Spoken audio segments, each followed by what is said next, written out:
Hello, nhiều bạn bảo mình test cái con cắt xì của Oraban. Con này con này rẻ nhá, nhưng mà hiệu quả nó rất cao. Nó là con cắt xì DS của Oraban.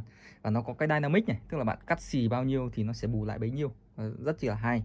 Trong cái hệ thống này của mình thì mình mix thẳng trên cái Matrix, không?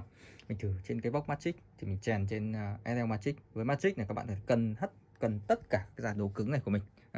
Bạn có thể chèn tất cả các đồ cứng này, bạn mix nguyên luôn, analog tùy ý. Mastering thì mình dùng cái này, Wave và Lauri F300. Còn cái phần Equalize kiếp của mastering này thì mình chưa nhét vào. Là mình chỉ dùng cái vocal chain này. Còn là mid-side thì mình cũng chưa nhét vào luôn, để mình cái kia nghịch thôi. Reverb thì mình dùng TC M5000 cho nghe cho nó vintage. Trên con Matrix thì mình có thể chèn nhé, chèn tùy ý không? Các cái chuỗi channel ship không? Có thể chèn. Ở đây mình sẽ chèn mình cái DS thử nhé. Đây là cái DS này. Khi mà mình tắt cái insert này, đây là mình không chèn không? Thì các bạn nghe này. Biên bạn lòng ơi, thôi nay xa cánh rồi, kỷ niệm mình xin nhớ mãi. Xịt nha. Bây giờ mình sẽ chèn cái insert vào. Các bạn nghe này. Dã biên bạn lòng ơi, thôi nay xa cánh cắt điều ít này, kỷ niệm mình xin nhớ mãi. ít này. Buồn riêng một mình nhiều này. ai chờ Đấy, mong không? từng đêm gối chiếng, mỗi hồi này ai có hay. Nếu ai Bây giờ thêm cái verb phải không? Reverb này, reverb đây. Reverb này của TC này, bạn đây này. Dã biên bạn lòng ơi, thôi nay xa cánh rồi, kỷ niệm mình xin nhớ mãi. Mình sẽ không chèn này. Buồn riêng đấy, một xịt rất chi ác. chờ mong từng đêm gối chiếng, mỗi hồi này ai có hay. Nếu ai đã từng nhận hoa thấy buồn, cảm thông được nỗi vắng xa người thương.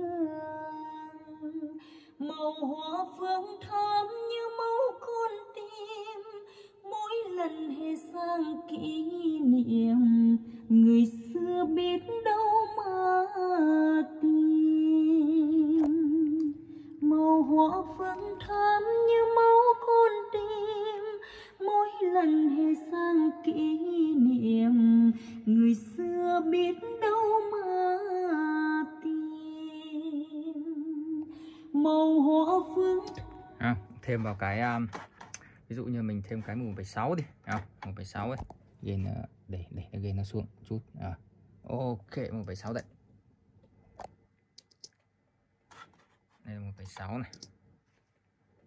Dã biên bạn lòng ơi, thôi nay xa cánh rồi, kỷ niệm mình xin nhớ mãi.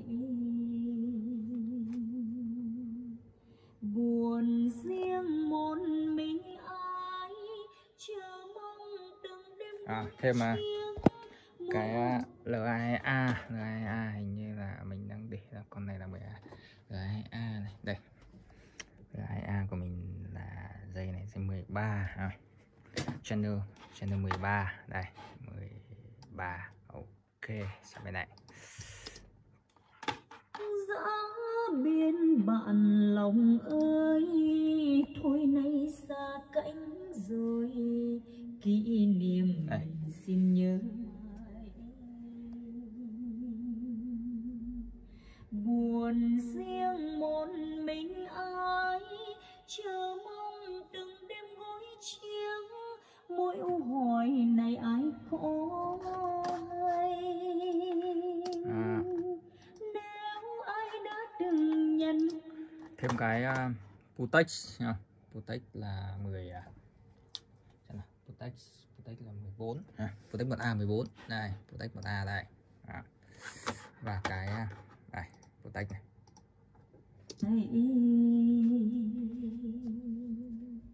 Buồn riêng một mình ai, chờ mong từng đêm gối chiếng, mỗi u hỏi này ai có hay. Nếu ai đã từng nhận hoa thấy buồn, cảm thông được Tiếp tục nỗi ném cái MQ5 rồi đây. Màu hoa phương thắm như máu con tim, mỗi lần hè sang kỷ niệm, người xưa biết đâu mà 1K giảm này, cắt này. Màu hoa phương thắm như máu con tim, mỗi lần hè sang kỷ niệm, người xưa biết đâu mà tìm. Màu hoa phương thắm như máu con tim, mỗi lần hè sang kỷ niệm, người xưa biết đâu mà tìm. Màu hoa phương thắm như máu con tim, mỗi lần hè sang kỷ niệm, Không chèn, giải kênh nha, chèn. biết đâu mà tìm. Đó ha. Với cái Matrix này các bạn có thể là routing được tất cả những cái đồ cứng để các bạn mixing analog, tức là mixing trên cái thời gian thực bằng cái Matrix, và sau đó là đưa về DAW mastering là thu về một cái file riêng luôn, sao mình cực kỳ hay.